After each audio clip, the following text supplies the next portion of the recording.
Olá, pessoal!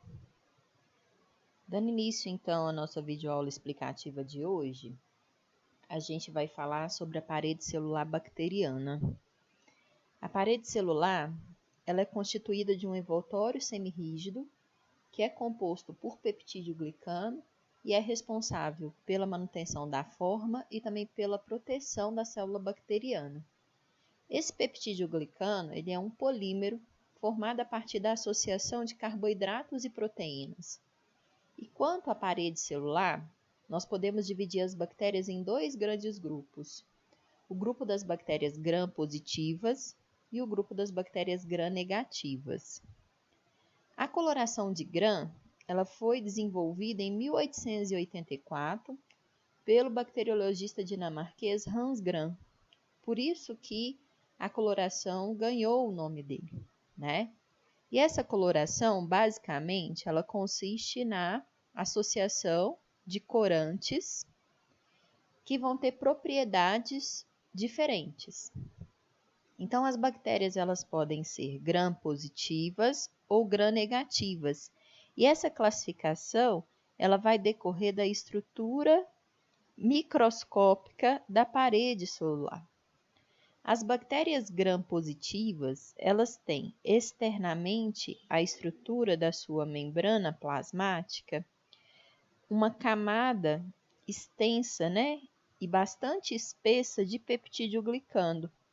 Esse peptídeo glicano, associado a ácido teicoico, ele vai formar uma organização bem espessa e estruturada. E esse peptídeo glicano, ele então vai ter a capacidade de retenção de um determinado grupo de corantes, enquanto as bactérias gram-negativas, por terem uma parede celular organizada de uma forma diferente, não vão ter a capacidade de aderência desse mesmo corante.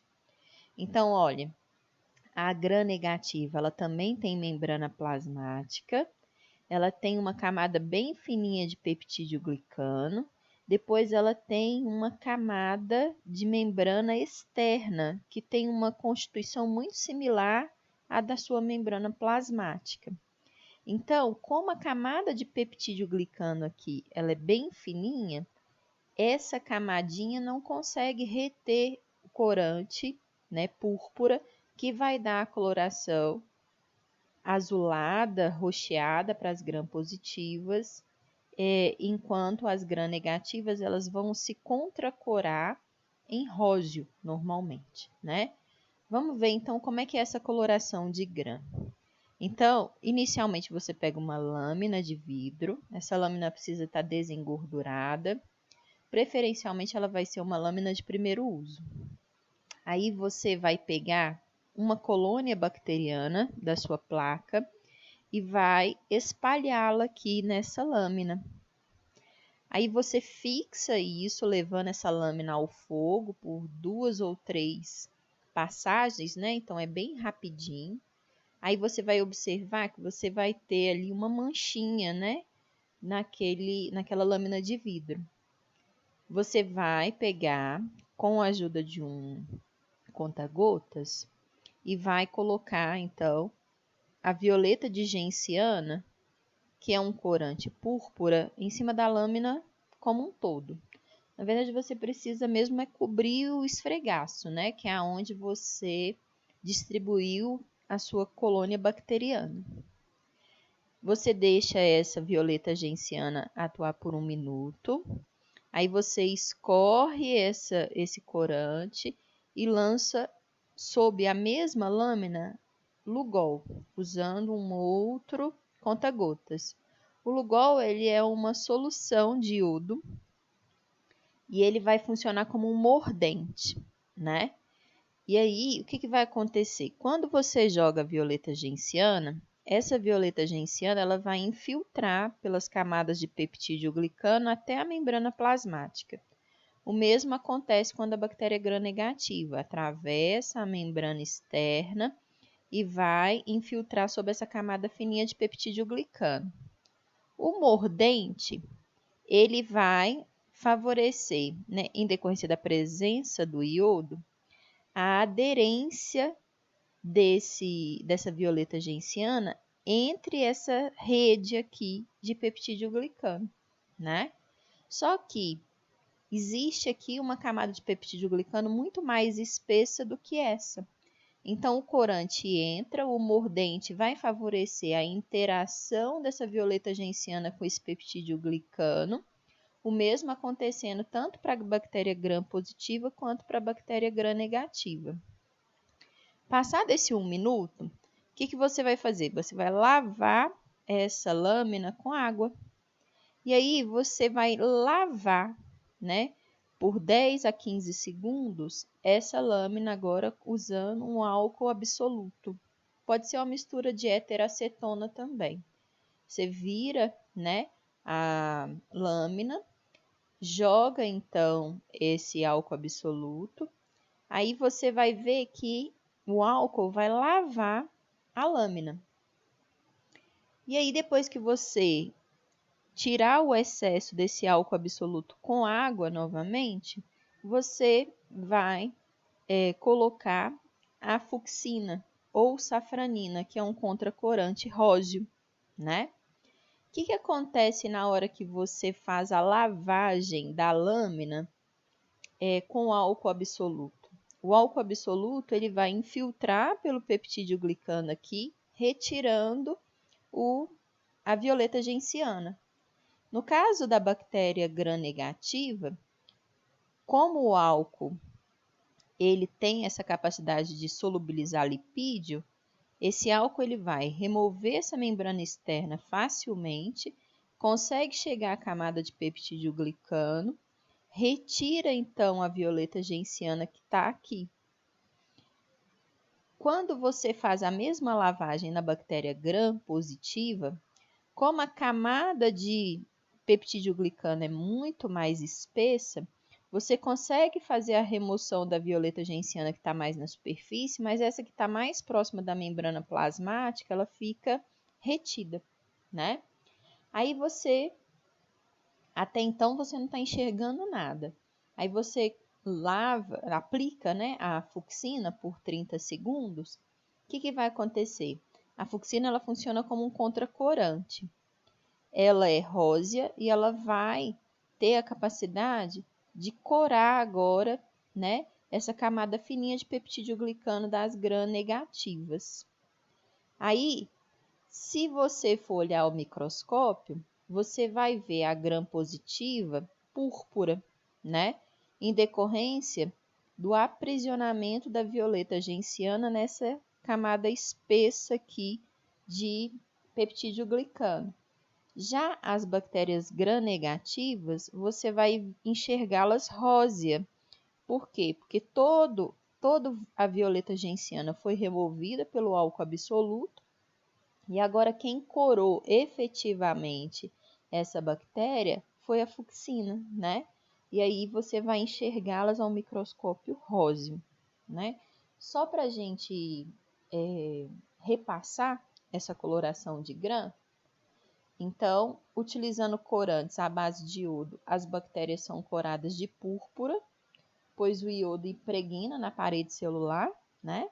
Então, a violeta genciana acaba ficando retida nessa camada espessa de peptidoglicano depois da interação violeta genciana-Lugol. O mesmo não acontece na gram-negativa, né? Aí, a gente usa um descolorante, que é o álcool absoluto. As bactérias que mantêm a cor púrpura a gente denomina de gram-positiva. Elas são gram-positivas justamente porque a camada espessa de peptidoglicana reteve então a violeta genciana. E as bactérias gram-negativas, elas perdem essa coloração púrpura após a descoloração, já que o peptidoglicano tem uma camada muito fininha, né? E elas são classificadas como gram-negativas. Quando você olha ao microscópio, você vai ver isso daqui. A gram-negativa, como ela tem uma estrutura de parede celular diferente, né? Em que o álcool absoluto ele vai retirar não só a membrana externa, mas também a violeta genciana que está aqui no peptídeo glicano, quem cora a gram-negativa é o contracorante. No caso do nosso exemplo, era a fucsina, mas você pode usar também a safranina. O gram-positivo, você vai enxergar púrpura, né? Em decorrência da retenção do quelante violeta genciana Lugol na parede espessa aqui de peptídeo glicano. O importante com relação à coloração de gram é que ela já permite ao clínico, né, estimar qual seja o micro-organismo ou a classe de micro-organismos que está relacionado àquele processo infeccioso que ele está investigando. Isso é importante porque existem bactérias que são sensíveis a apenas algumas classes de antibióticos e resistentes a outras.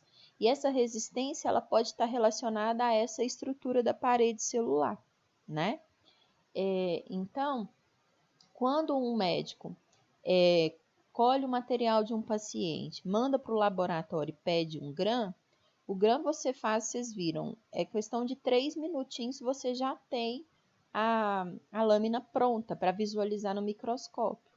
Então, você já consegue um resultado e dizer para o médico que você visualizou ao gram, né, ao microscópio, micro-organismo diplococos, tá vendo? Que são 2 cocos unidos, diplococos gram-negativos. Então, ele já consegue, né, imaginar qual é o gênero bacteriano que está envolvido naquele processo microbiano.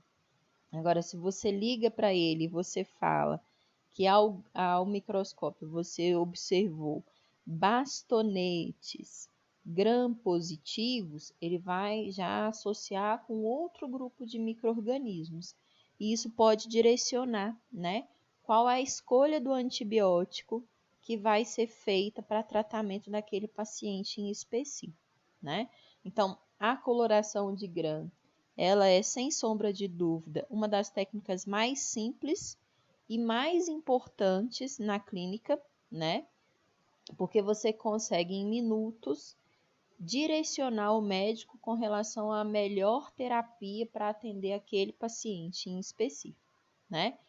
Outra característica importante que eu vou aproveitar aqui essas duas imagens, né? É que normalmente quando você tem um processo infeccioso, independente de qual sítio anatômico, normalmente a infecção ela é causada por um único micro-organismo, né? Então, nas duas lâminas aqui, a gente consegue perceber que o micro-organismo implicado no processo é um só, né? Geralmente, quando você vê 2 ou mais tipos bacterianos, isso pode ser um indicativo de contaminação, né? Contaminação na coleta, contaminação no transporte. Às vezes pode ser, de fato, uma co-infecção. Você tem 2 ou mais micro-organismos associados àquele processo infeccioso, né? Mas isso é mais raro. Geralmente, quando acontece, o laboratório indica a presença de 2 ou mais micro-organismos. Sendo possível, o médico colhe novo material e ele vai intensificar, né, a higienização, a qualidade daquela coleta, até mesmo o envio mais rápido daquele material para o laboratório para certificar, né, se de fato são 2 ou mais micro-organismos ou se naquela primeira coleta houve contaminação, né?